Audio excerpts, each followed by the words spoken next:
La dernière webcam de stream que je vous ai présentée, c'était la Insta360 Link, et c'était il y a plus de 6 mois. Aujourd'hui, je vous présente la nouvelle concurrente qui vient chercher le titre de meilleure webcam de stream. C'est la marque HubSpot qui m'a envoyé cette Tiny 2, et c'est eux qui m'ont demandé spécifiquement de la comparer à la Insta360, donc c'est qu'ils doivent avoir confiance dans le fait qu'elle est meilleure, sinon ça va être malaisant. Je vais donc comparer ces deux webcams sur 5 critères. La qualité vidéo micro, le tracking, très important, le système de montage, le logiciel et les features importantes, et enfin, le prix.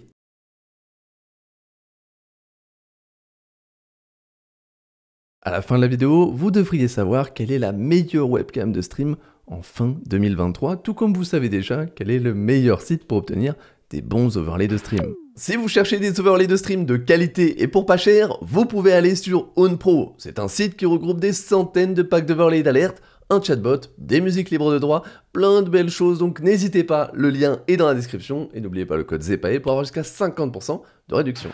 Pour ce qui est de la qualité vidéo des deux webcams, en fait, durant toute la vidéo, vous allez avoir l'une et l'autre qui vont s'alterner, donc vous allez pouvoir vous faire votre propre avis. Je dois donner le mien assez rapide. Eh bien, pendant les tests que j'ai fait, que je vais vous afficher, en fait, entre les deux webcams, je trouve qu'il y a une énorme différence de couleur. Pour moi, la HubSpot va beaucoup trop dans les verts. Il y a un ton assez vert qui donne une image, je trouve, pas très agréable à regarder, mais c'est facilement rectifiable. Et d'un autre côté, la Insta360 a tendance à tirer trop vers le rouge. Je pense que ça se voit assez facilement d'un seul coup d'œil. Donc les deux ont un défaut à ce niveau-là. Il n'y en a pas une qui est meilleure que l'autre au niveau des couleurs pour moi. C'est surtout les deux ne donnent pas un rendu totalement naturel. Par contre, en termes de traitement de l'image, je trouve quand même, à vous de me dire en commentaire votre avis, mais que la HubSpot donne finalement au global un rendu plus naturel. Si on enlève le côté un petit peu verdâtre de l'image, globalement, en termes de traitement de l'image, justement d'éclairage, d'exposition, l'image, je trouve, fait plus naturelle et plus agréable pour moi, sachant que les deux webcams sont en automatique. Je n'ai touché à aucun des réglages. Évidemment, si on passe un petit peu de temps avec l'une ou l'autre, on va pouvoir les améliorer, les rendre parfaites potentiellement. Là, c'est tout en automatique, vous la branchez, ça donne ça. Et c'est vrai que dans ces conditions précises de mon environnement personnel, je dis bien ça quand même, je trouve que la HubSpot s'en sort un petit peu mieux. J'ajoute aussi à cette catégorie l'autofocus, puisque finalement c'est un élément très important de la qualité d'une webcam, surtout en stream, on en a parfois besoin. Et à ce niveau-là, je dirais que c'est une égalité parfaite. J'ai refait les tests plein de fois et je ne vois jamais aucune des deux webcams qui s'en sort vraiment mieux que l'autre. Et je vous passe maintenant un extrait audio réalisé sur les deux webcams en même temps. Petit enregistrement audio des deux webcams, elles sont côte à côte à même distance de moi, donc il n'y a aucun avantage à l'une ou l'autre. Voilà, c'est dans un bureau avec un petit peu d'écho, pas beaucoup, normal, je dirais, pour peut-être même un petit peu moins que ce que vous auriez si vous faites des calls Zoom, des réunions, des choses comme ça. Voilà, hein, est-ce que ça atténue bien les bruits de clavier? Ah, j'ai un clavier qui fait pas de bruit, super. Est-ce que ça atténue bien les bruits de clavier? Là, il y a un clavier que vous voyez à côté de moi. Est-ce que ça marche? Est-ce que ça a un intérêt ou pas? Alors pour le son, c'est plus difficile. Je trouve personnellement que celui de la Insta360 est un petit peu plus agréable. Parce qu'en fait, on sent qu'il y a beaucoup plus de traitement. On peut l'entendre, c'est même parfois dérangeant.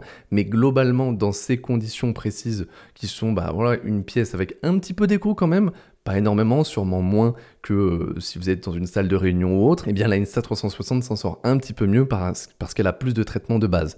La Tiny 2 donne un son beaucoup plus naturel, comme on peut l'entendre, on n'entend pas de traitement, mais du coup, dans ces conditions avec un peu d'écho, le son est un peu moins bien. Je précise quand même que sur le logiciel HubSpot, vous pouvez choisir la quantité de suppression de bruit. De base, elle est en faible, donc c'est ce que j'ai testé. Mais si vous avez un environnement plus bruyant, vous pourrez jouer avec ce paramètre. Et je trouve ça bien qu'on ait le choix, puisque la 360 Link, le souci c'est qu'on ne peut pas désactiver cette option et le traitement derrière, alors qu'on peut sur la Tiny 2. Donc si demain j'ai une pièce parfaitement traitée, acoustiquement avec des panneaux, tout ça, eh bien c'est possible que la Tiny 2 donnera un son plus naturel et meilleur que la Insta360 Link. Ensuite, là, on parle de micro de webcam. En tant que streamer, je ne vous conseillerais jamais de les utiliser. Mais je sais que beaucoup de personnes qui regardent mes vidéos, et notamment ces reviews de webcam, cherchent des webcams pour le travail, pour les calls Zoom, les réunions.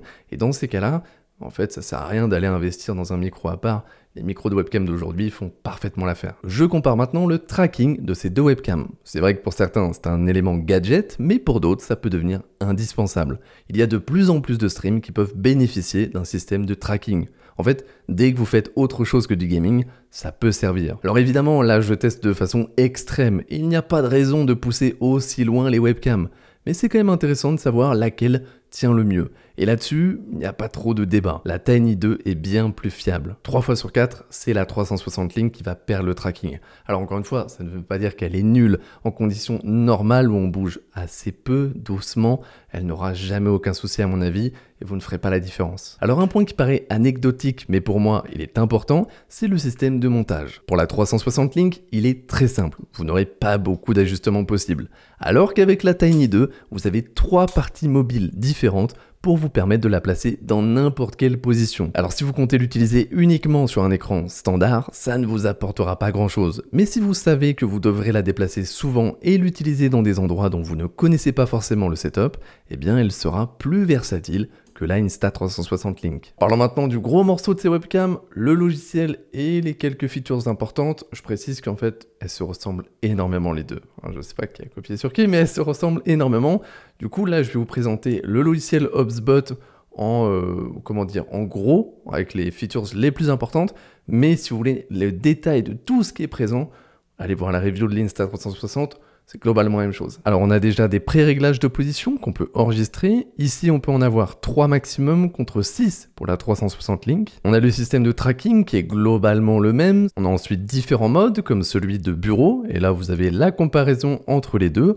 On va pas se mentir, ça fait exactement la même chose, même si encore une fois, on voit que la Insta360 a plus de mal à gérer la lumière automatiquement. Au niveau des options de l'image, ce sont exactement les mêmes entre les deux webcams, donc pas de raison d'en parler plus que ça. Et là par contre, on a un onglet qui n'est pas sur le logiciel de la Insta360. Vous pourrez, grâce à cette HubSpot Tiny 2, modifier votre corps ainsi que votre visage pour paraître bien plus beau que vous ne l'êtes. En gros, c'est juste de l'IA qui va modifier l'image. Je pense que personne en Occident ne va l'utiliser, mais comme l'a bien dit Naughty dans sa vidéo, en Asie, ils accordent beaucoup plus d'importance que nous à l'apparence et au fait d'être parfait. Donc ce type de features sont malheureusement obligatoires si vous voulez conquérir ce marché. Enfin, dans le dernier onglet, il y a pas mal d'options sympas, mais qu'on retrouve aussi sur le logiciel Insta360.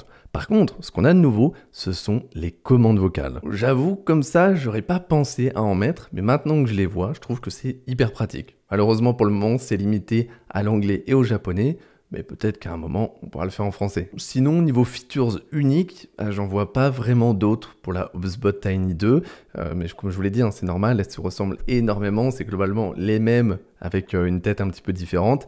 Juste une chose, malheureusement, la Tiny 2 ne possède pas un mode portrait. Vous ne pourrez pas faire de vidéo en verticale, puisqu'en fait, elle n'a pas 3 axes. C'est la grosse différence entre les deux. La Tiny 2 est seulement sur 2 axes, et la Insta360 Link est sur 3 axes. Et c'est franchement un gros désavantage par rapport à la Insta360 Link, surtout qu'aujourd'hui, il faut de plus en plus faire du contenu vertical. Et c'est quand même super pratique d'avoir sa webcam branchée, et dès que vous le voulez, vous appuyez sur un bouton, ça passe en vertical, et vous enregistrez ce dont vous avez besoin. Je termine cette comparaison avec le prix, puisque c'est finalement le facteur qui peut complètement faire pencher la balance pour l'une ou l'autre. Et c'est pas forcément évident là, parce que la HubSpot Tiny 2 est à 309 €, ce qui est 60 € de moins que la Insta360 Link. Là on se dit, c'est logique, je prends celle-là, vu que c'est quasiment les mêmes. Mais en fait, la HubSpot, elle est à 309 € uniquement sur le site officiel. Ça veut pas dire qu'il faut pas commander sur le site, mais ce que je veux dire, c'est est-ce que c'est juste pour le moment une promotion qui fait qu'elle est à 309 €? Je ne sais pas, dans tous les cas. Là, tout de suite, si vous l'achetez sur le site, elle est à 309 €. Il y a même des codes de réduction, je crois, pour la passer à moins de 300 €, ce qui est vraiment top. Et à ce prix, moi, je conseillerais la Tiny 2. Par contre, si jamais plus tard, elle augmente de prix et elle arrive au prix de la Insta360 Link, parce que actuellement, la Tiny 2 sur Amazon est à 369 €, c'est pour ça que je vous dis tout ça. À prix égal, c'est à vous de décider en fonction des fonctionnalités. Encore une fois, si vous voulez un mode vertical, plutôt la 360 Link. Si vous voulez une qualité d'image légèrement supérieure, avec un micro aussi légèrement supérieur, j'irai plutôt sur la Tiny 2.